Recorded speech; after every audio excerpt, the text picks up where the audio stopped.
Belton, who is here representing the University of Victoria.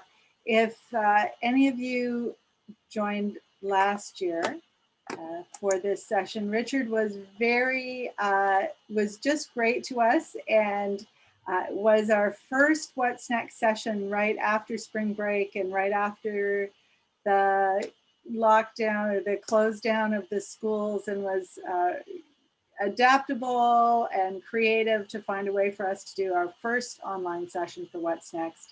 And it was such a great success, and he was so generous to come back and do another one for us this year. So we really look forward to a great presentation. There we go. We have more folks coming in. And I will let Richard go ahead and introduce himself and get started. We are recording this session, so we will also be able to, you'll be able to return and view it again later in case there's things you want to redo. But Richard will also allow a lot of time for questions. So please feel free to either put them in chat or save them to the end to ask. Thanks, go ahead. Richard, it's all yours. Okay, perfect.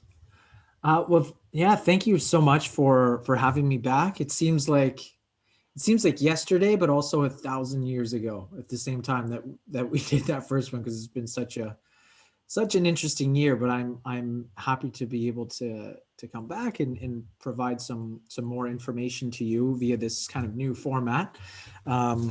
So thank you very much for having me. My name is Richard Belton. I'm one of the student recruitment officers with the University of Victoria.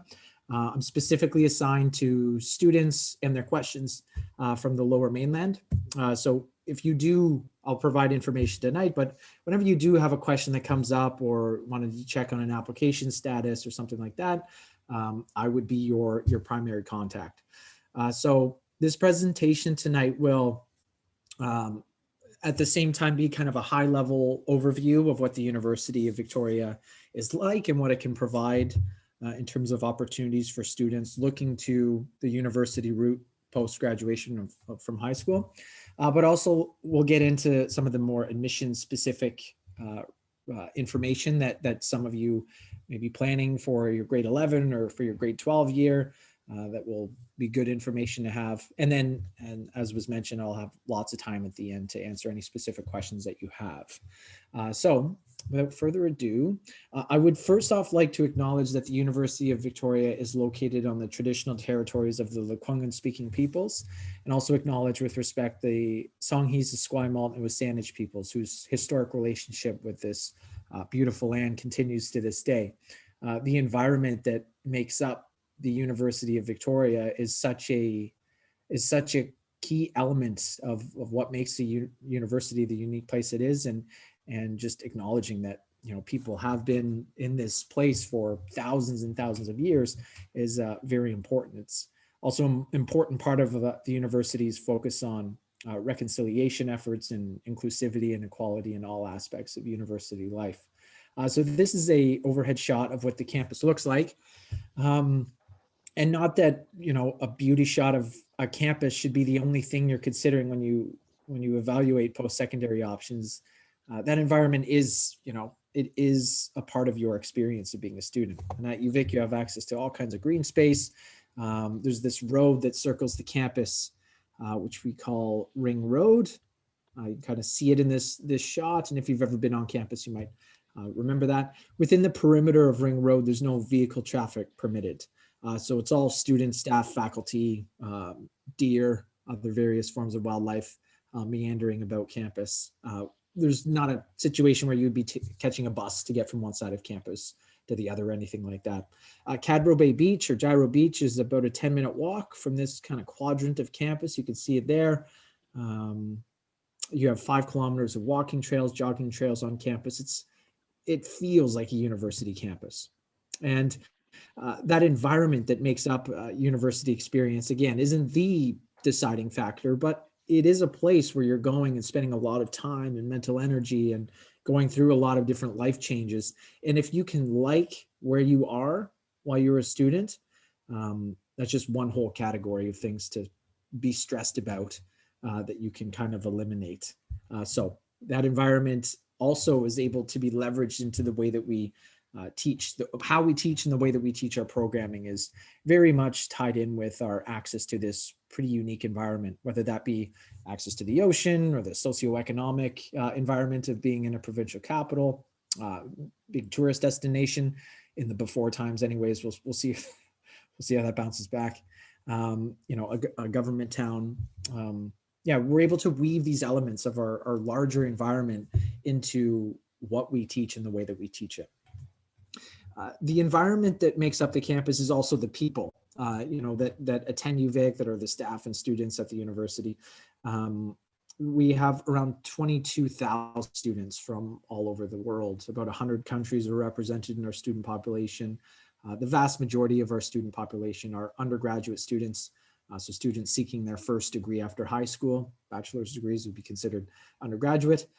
And we're a mid-sized university by Canadian standards, so large enough and well-established enough that UVic is recognized and renowned both in academia and within industry around the globe. Well, we're also small enough that this isn't a campus where you easily get lost. It's not an overwhelming place to be. Our student to faculty ratio is only 21:1. So even in first year, you have practical access to faculty members, not to mention the various staff and support services that can help make this place feel like a home away from home while you're a student. And a part of that, in an interesting stat, not that they all aren't, 87% of our students come from outside of Victoria. So at a lot of universities across Canada, the majority of students at a given university are from that local region. They grew up, they're familiar with the region. This is the local institution, and admittedly, there are definitely benefits to staying close to home when you're a university student. Namely, you don't have to pay rent to attend university. But for those of you that are considering going away to university, coming to the island, you're surrounded by people that have also made that decision to kind of get outside of the comfort zone, put yourself into this new environment during an already pretty big transitional phase in life, and try new things, meet new people. And being surrounded by people that are in that same kind of headspace makes it easier to meet people, establish that sense of community, and like I kind of said, make this place feel like a home away from home. Now, being in Victoria, we're in that unique kind of geographic distance where, it's far enough away from home that it's not a campus where students from the Lower Mainland are commuting back and forth each day. It's just not feasible. But we are not so far away that you can't pop home for the weekend. Victoria is a beautiful city, all kinds of different things to do, quirky neighborhoods and elements of the city and places to explore. 10 or 15,000 beaches. That's not an actual stat, but there are quite a few beaches around the area that are always fun to explore. Great places to eat, great arts and cultural elements. And as soon as we could safely do so, we want to get back to this type of environment. And it is a key part of the city. Brunch is like a way of life in Victoria. That's something I've learned since moving here, all kind of different brunch places. And yeah, it's far enough away from home that it is new. It is a kind of a blank slate environment, but a lot of students will pop home for the weekend. We receive on average about half the rainfall of Vancouver on a yearly basis. Not to say that it doesn't rain in the winter, it definitely does, just not quite as much.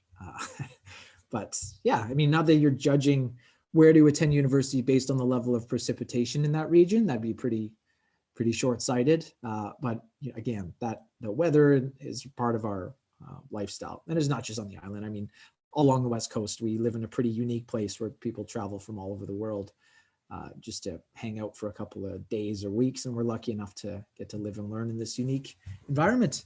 And at UVic, the West Coast lifestyle is very much woven into the general lifestyle as a student in our student life. Now, when considering different places to attend university, some of you might have a very clear idea of what it is that you want to study. Others might be very uncertain as to what it is you want to study or whether you want to attend university. Rather than thinking of university as a series of just, you go to this place and just spend X amount of time, 4 years, get your degree and get your guaranteed job when you graduate. University is an opportunity for you to take an idea of something that you are interested in, or some area that you wanted to explore, and run with that. Develop a deeper knowledge base in the certain subject area. Be inspired by different perspectives and faculty members that are, world-renowned researchers that are also leading you in your classroom. Be able to take electives to broaden your coursework and your area of focus, and find out what it is that you are uniquely interested in. And through dynamic learning, meaning active participation in your learning, having experiences woven into your time as a student, you can refine that, find out, okay, so I like doing this thing. How could I be paid to do this? How could this be my career? How can I develop a skill set that is marketable? How do I navigate the professional landscape when I complete this program? How can I contribute to the world in a broader sense and live a type of life that I want to live, kind of rooted around this foundational area of study?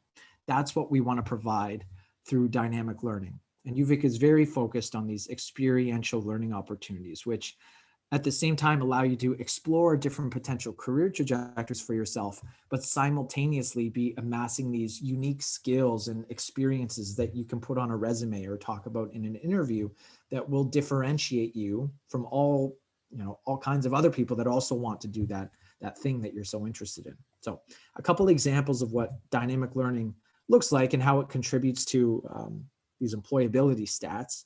One of the key elements of this would be our co-op program. So UVic was one of the first universities to start running a cooperative education program, which is the opportunity for students, undergraduate students and graduate students, to get full-time paid work experience that's relevant to their program while they're still students. So these are available in every program and faculty that we offer that doesn't have a required practicum.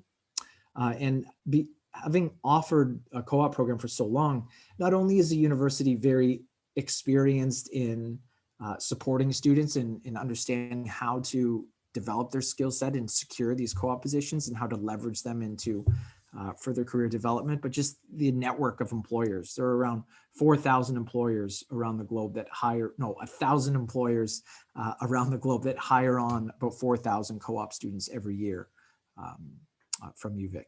And students can do as little as 0 or as many as 4 co-op terms throughout the course of their degree. The first co-op term typically takes place in the summer between 2nd and 3rd year. And then we use the summers essentially to especially for students that are looking to do multiple co-op terms, to minimize the amount of calendar time that you're a university student. But anyways, I'm going down the rabbit hole, but yeah, you can gain through doing 4 co-op terms, you can earn up to 16 months of paid work experience. These are not internships, they're all paid placements, typically 4 to 8 months in duration. And they are in, as I mentioned, all kinds of different faculties and program areas and study areas. A couple examples, this is Paul Kim in the biochemistry program, who completed several co-op terms, but this one was taken during a placement at the BC Cancer Agency, where he was studying lymphocyte infiltration of cancerous tumor microenvironments, which I'm sure we all know exactly what that means, so I won't get into the details. But I'm not going to say he's leading this research or anything, but he is part of a research team that is doing very impactful cancer research and how cancer drugs interact with the physical environment they're trying to treat. As a co-op student, he's 20 years old in an undergraduate program. Paul Kim has since graduated from UVic and is now in medical school at UBC. And I'm not going to say that this specific co-op term directly led to that, but when you're applying to something as competitive as medical school, having this kind of relevant experience would be something that you would really want to highlight on an application. And then Kat Kratz is in the commerce program, and she had an opportunity to work with a small startup company. They changed their name since then, but at the time it was called Sitka, based in Victoria, kind of a lifestyle, outdoorsy, West Coast kind of vibe. Company. And it was a very small company, and she had the opportunity to get involved in the marketing side of things. So in this photo, she's on a lifestyle photography mission, traveling through Strathcona Provincial Park, capturing photos that represent the vibe or the atmosphere of the branding that this company was going for, which they then use in their online content, their social media and all that. And this just I mention how specific this is because I doubt that when Kat applied to a commerce program, she specifically envisioned traveling to Strathcona Park and taking photos to use in online content for a West Coast lifestyle clothing company. But by participating in a co-op program, this is where you can take this, nebulous area of study and turn it into a very specific, practical experience that you could talk about in an interview. And this is a small sample of some of the co-op employers out there. There are, as I mentioned, around 1,000 that hire on UVic students every year. Small companies, large companies, some of these are not for profit, some are very much for profit. So, and these placements are all over the globe. Many students will do all of their co-op terms on the island or lower mainland, but there are co-op placements all around the globe. And we'll have students graduate at 21 or 22 with 4 different countries on the resume, let alone 4 different companies. And international exchange seems like such a long time ago that we were able to talk about travel. Something to bear in mind with international exchange. Students don't go and do international exchange terms until their 3rd or 4th year. So this is quite a few years down the line yet, and if things keep trending the way they are, knock on wood, hopefully we'll be back towards some semblance of normalcy. But UVic has around 150 different partner universities around the globe where students in programs that provide some flexibility in terms of number of elective credits, namely, can go out and travel, take classes in this international university that will count towards their program at UVic, pay the same tuition as if you were studying in Victoria, but have this rich experience that is so much more than the content of the classes that you take. So there's a passion or even a vague interest in travel. International exchange is something that students can start planning for as early as their first year. So something I would recommend looking into. Being a university student is a fun time to travel. In field schools, there are field schools and field courses all over the globe, a lot of them up and down the West Coast, where we're able to take what you're learning and put it into the actual field that you're studying. These are very prevalent in biology, marine biology, geography, anthropology, archaeology, but they're in all kinds of different disciplines. And are a great opportunity to study a certain subject area. You earn the same amount of credits as if you were taking this class in a traditional lecture hall format, but you are directly in the environment that you're studying. So this is an example of one. This field school travels around several of the Gulf Islands and learns how indigenous communities have lived in these environments. It's studying ethnoecology, so looking at the interrelationship between the physical environment and the cultures that have lived in these environments for so long. And this is something that you could easily read about in a textbook or Google ethnoecology and then go down that rabbit hole. But it's another experience to actually climb into a boat, travel around, learn from elders and professors and researchers, and have this experience that you'll carry with you a lot more than some memorized facts or stats or content. Not that there's anything wrong with stats, facts, and content. We're also a university that's very focused on research. So research ongoing in every faculty and program area. And students at the undergraduate level who are interested in it. No one's going to make you do research, but it is, especially as you get further into an academic program and start seeing how the things that you're studying apply to the world outside of institutionalized education, there are some unique opportunities to get involved in this research.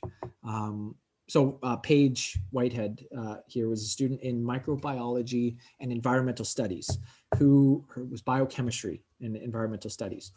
And she loved going to music festivals, but hated the fact that at the end of them, there's garbage everywhere, specifically glow sticks. And she connected this problem she saw with some prior studies she'd done into the bioluminescent properties of algae, how certain things in the ocean glow in the dark. So with some partners at UVic and some community partners, she researched this and how it could be applied in a kind of a marketable way and created the Neoka Light Wand, which uses bioluminescent properties of algae to glow in the dark and is encased in a completely biodegradable or compostable casing. So when you're done with this glow stick, you could throw it on the ground and it rapidly composts within about 30 days. And I doubt that when she was in grade 12 or grade 11 or grade 10, planning for what she was going to do for post-secondary, she was specifically looking to get into the glow stick business. It's very niche, and I don't know that it would be something to aim for. However, being in this study, being in this program, and learning about these different things, she was able to spot a problem in the world, and UVic can't take credit for the insight and initiative and drive that it took to kind of see this through to fruition. But she was in an environment where she had access to the resources, the facilities, and most importantly, I would say the encouragement and mentorship to run with this idea to the point that this is now a product that you could buy. So yeah, these undergrad research opportunities are not just in the lab, they're in the humanities and the fine arts and the social sciences. So they're in all kinds of different areas. And like I said, no one's going to make you participate in research. These are opportunities for upper year students to dive deeper into their studies. And a lot of that just comes from expressing an interest, talking to a professor during their office hours. Now, there's all kinds of considerations when you're choosing a university, and one of the main ones is, what is your life going to look like as a student at this place? As I mentioned, a lot of students at UVic come from somewhere else and are living on campus, not just taking off at the end of the day, and that's represented in just an organic opportunity to meet people and meet people from all over the world in different programs. A great way to do that in a kind of structured way is to join clubs, course unions. There are around 150 different clubs and course unions to get involved in. This photo is from one of them that builds this race car and consistently improve it and put it into international competitions. There's Ultimate Frisbee Club, but this one I think is just regular, just people playing Frisbee. It's a great stock photo though, so I used it. There's a bunch of these clubs focus on the outdoors. Just the fact that Vancouver Island is like a big playground. There's clubs that go up to Tofino surfing, or in Jordan River, go up to Mount Washington and Whistler for skiing, snowboarding. Scuba diving club, sailing club. There's a Quidditch club. There's a club that's students preparing for medical school. Another club that is students preparing for law school. So they really vary in terms of what the general interest is, but regardless of the club that you join, it is a great way to dig a little bit deeper into your time of being a student and provide a little bit more, value out of that experience. On-campus housing, for those of you that are not thinking of commuting back and forth, on-campus housing is a practical option. This year with COVID-19 protocol and space restrictions, what we're offering is a first year priority housing. So those of you in grade 12, you have until June 30th to submit a housing application. And then students coming directly out of their high school, like their graduating year of high school and starting at UVic in September, are prioritized in housing selection. So what that looks like in the future when things get better, for those of you in grade 10 or 11, typically there's a first year guarantee just with the capacity of housing. If you are coming straight out of high school, then you're guaranteed a spot in on-campus housing. Because of the uncertainty of what's exactly specific regulations would be, the first year priority is the housing offer this year. And coincidentally, last year when I was at this phase, it was the same conversation. Every first year student that wanted a spot in on-campus housing got a spot in on-campus housing.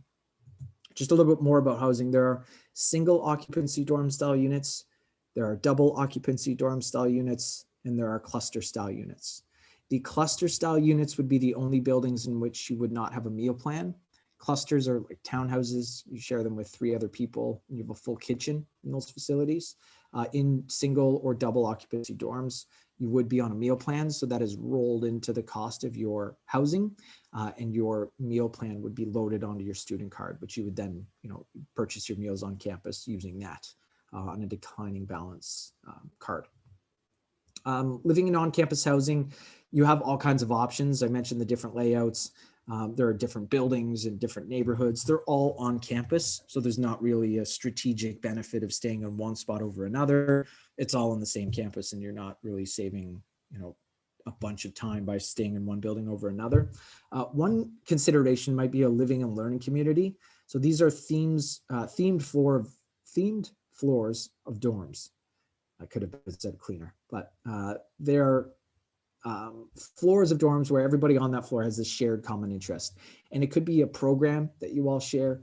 It could be just a general passion for health and wellness or global citizenship. And these are not mandatory. You don't have to indicate one. They're not in every single building, but it is an option. It's another way to kind of tailor your residence experience a little bit. The CARSA facility, or Center for Athletics, Recreation, and Special Abilities, is the key piece of our athletic complex, or I would say most physically appeal. I don't know what I'm trying to say, but it is the piece de resistance of our athletic complex. It's a $70 million complex. It was finished a couple of years ago. There's a giant rock climbing wall and bouldering facility in there. This is where the varsity basketball team plays. A bunch of varsity athletes train in this facility, but it's also open to current students. So you have a base membership included in your tuition and student services fees, and you can tier that up depending on what you want access to. Because within this building, there's multi-floor workout space, aerobic and anaerobic workout space. There are all these classes that you can sign up for in every variation of yoga, spin, dance, Pilates, martial arts classes. As I mentioned, this is where the varsity basketball game plays. Seeing photos like this with all these, it's a 2,100 seat spectator gym. We obviously can't do this right now, but it's, when we can safely do this again, it's quite a fun environment to be a part of. And much as this student, you could see here, is supported in her ascent toward the heights of this rock climbing wall, we want to make sure that you know that you are supported in your pursuits of academic dominance. There's a huge focus at the university is understanding that students are kind of stepping outside of their comfort zone, going to this new environment, and there is that transition going from high school to university. And these student supports take many different forms, but they're all very front-facing and very free and meant to help aid that transition into first year, but then also act as touch points all throughout your degree.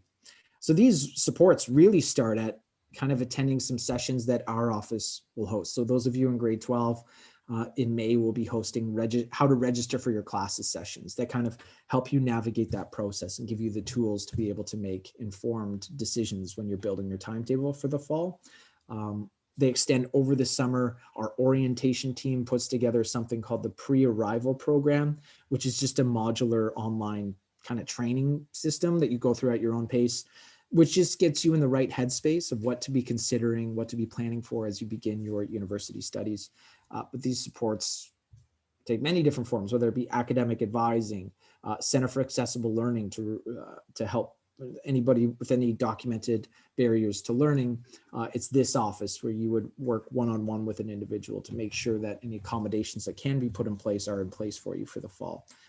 Again, these are all very front-facing and very free and meant to kind of help you get the most out of yourself and the most out of your experience while being a student at UVic. These supports extend to cultural supports for our Indigenous and international students. The First People's House is really a home away from home for our Indigenous students studying on campus. This building is where programs such as the Elders in Residence mentorship program, Campus Cousins, current student mentorship program, where first year Indigenous students are paired with third and fourth year. So just to provide some guidance and experience in more of an informal setting. So it's also a beautiful building. It's my favorite building on campus. The International Student Services Office, they put together those training sessions, or information sessions, I should say, on preparing for international exchange. If there were, study permits or, visas. If you're an international student, then it's this office that also helps kind of navigate that process. So again, very front facing, very free. Now getting into the admission requirements. For those of you in grade 12, hopefully you've already applied because the application deadline was a month ago. But the wide variety of programming at UVic can be broken down into, I believe it's 10 faculties. So they, you can be very specific when you are applying. So if you know for sure that I want to apply for political science, then you can select at that level. You can choose a very specific program, but you're also able to, and if you're not quite sure what it is that you want to study, it's first off important for you to know that that's okay, and that's very common. But you can apply to the humanities, the social sciences, or the sciences as an area undecided student. It's viewed the same as any other, any other application. And it allows you that first year to try courses out in a variety of areas before deciding on your major, because nobody officially declares their major until the end of the first year. So applying as area undecided is really just admitting that, yeah, I'm interested in the sciences, but I'm not quite sure which one yet. And I want to keep my eye open to other faculties as well. So we could chat more about your individual scenario one-on-one, but in general, it's just important for you to know that. Our admission requirements. So for you, Vic, the way that we calculate admissions is we look at there will be 4 required grade 12 subjects for the program area that you're applying for. It's only those 4 courses that we use to calculate your admission average. Every program is going to have 4 or 5 grade 11 subjects as well that are required, but we don't look at the mark that was achieved in those courses. We're only looking at the fact that the grade was achieved. We're not factoring in the grade. That is not the same at every university in BC. So it's important that when you are weighing your options or looking at different admission requirements, that you know that this is just a UVic thing. So keep that in mind. The vast majority of programs at UVic, all we look at is that average. That is our determinant. It's a number on a page. Are you above or below the cutoff? Some programs require additional supporting information. These are called supplemental application pieces. These are required for the commerce program. They look at a supplemental. The music program requires an audition, visual arts program, a portfolio, but the majority of programs only look at your grades to determine your admissibility. And if English is not your first language, as indicated on your applicant file, there will be proof of language proficiency that needs to be submitted as well. That is also considered an admission requirement. So again, these are the programs specifically that require a supplemental. Any other program, we're only looking at your grades in those 4 required grade 12 courses. The application deadline, I know it's a little early to be talking about this if you are in grade 11 or grade 11 or grade 10, but January 31st. We don't have, we don't have a really early application deadline. So applications will open in September for the following September, and you have until January 31st to apply. The only exception to this is our nursing program. If you are considering nursing, we offer that program in partnership with Camosun College. It's called the Joint Degree Program in Nursing. It is a UVic degree that you receive at the end, but it starts at Camosun. The application window for that is very tight, September 15th to December 15th. So if you're applying for nursing, that is the only program that has a different application deadline, January 31st for everything else. Self-reporting is how we will be receiving your first submission of grades will come to us through self-reporting. For those of you in grade 12, maybe you've already done this. If you have not already done this, then you've got a week. March 15th will be the deadline for that, and it's crucial. You have to do that, be considered for early offers of admission, and just as importantly, entrance scholarships. If you are completing any distance courses, these are distance courses being completed outside of your high school. If it's a distance course completed through your high school, then don't worry about it. You finish it up when you finish it up. But if it's outside of your high school and it's an admission requirement, it has to be finished by May 31st. So self-reporting of your grades, you log into your application and you actually input your scores for all of your required courses. If the course isn't finished at the time that you are reporting, or you haven't started it because it's in your 4th quarter, then the mark that you input for that course, you indicate that this is an in-progress course, and we take the mark that you input as your estimate of what your final grade will be. We'll receive your official transcripts later on. In May, we access them, so we'll see your interims. We don't expect it to be exactly what you self-reported. It really is an estimate. And we don't expect your final grade to be within X% of what you reported, so don't be too nervous there. But yeah, for those of you that are self-reporting right now, we have some next steps, how to self-report presentations that are saved on our, I think it's on an events section of our site. I could be wrong on that, but if you didn't see one of those sessions and had questions about self-reporting, feel free to send me an email and I can show you the video or just talk to you one-on-one. So I mentioned you need to do this to be considered for scholarships. If you have an average of 85% or higher in those 4 required grade 12 courses, you'll receive an entry scholarship of at least $2,000. So these scale up depending on what your average is. So as your average climbs, so too does the scholarship amount. The major renewable entrance awards start at an average of 96. And again, this average isn't everything that you've done in grade 12. It's just on the 4 required grade 12 courses. You find out about these shortly after an offer of admission, about what level you qualify for. There are also specific criteria scholarships that look at things you were involved in outside of your academics, along with your strong GPA. So it needs an 85, but it also reviews volunteer experience. There might be a written statement. It will vary depending on the scholarship you apply for. For those of you in grade 12, you have until April 30th to submit these. So you still have, 6-7 weeks. It's still a lot of time. And you'll apply for them through your My Page. Again, if you have any questions about any of this, feel free to send me an email and I'm happy to show you one-on-one. Submitting final transcripts. Again, I'm sorry to keep saying it, but if you are in grade 12, what's going to happen for this year is our undergraduate admissions office is going to send an email in early April to everyone that's applied, granting specific or instructing you on the specific permissions that they need for submission of interim and final transcripts, which we will be accessing in May. So just keep an eye out for that email. If you already did go through and do this, that's great, but just still read that email. And if what they're asking for is different than the permission that you granted, you just go back in and change those permissions. Okay. That's, there's obviously a lot of information that I covered. This is a huge decision that people are trying to make and a huge process for those of you applying for this year, especially this year. It's been quite strange and different policies at different institutions and a lot of things in the air. So I'm very happy that you were able to attend this session and get this info, but don't hesitate to reach out and ask questions when you have them, because we can't do campus tours right now. And I don't know, over the summer, an official call hasn't yet been made, but I would be very surprised if they're able to do organized tours over the summer. But we have this recording of a campus tour available on our YouTube channel. This is UVic. There's this click-through tour where you could just look at specific areas of campus that you might be interested in. But that's pretty much it. I mean, thanks again for attending this information session. I think, what time are we at? Yeah, about 40 minutes. So we've got some time. So at this point, I'd like to, I'll stop sharing my screen, I guess, and we can start up questions.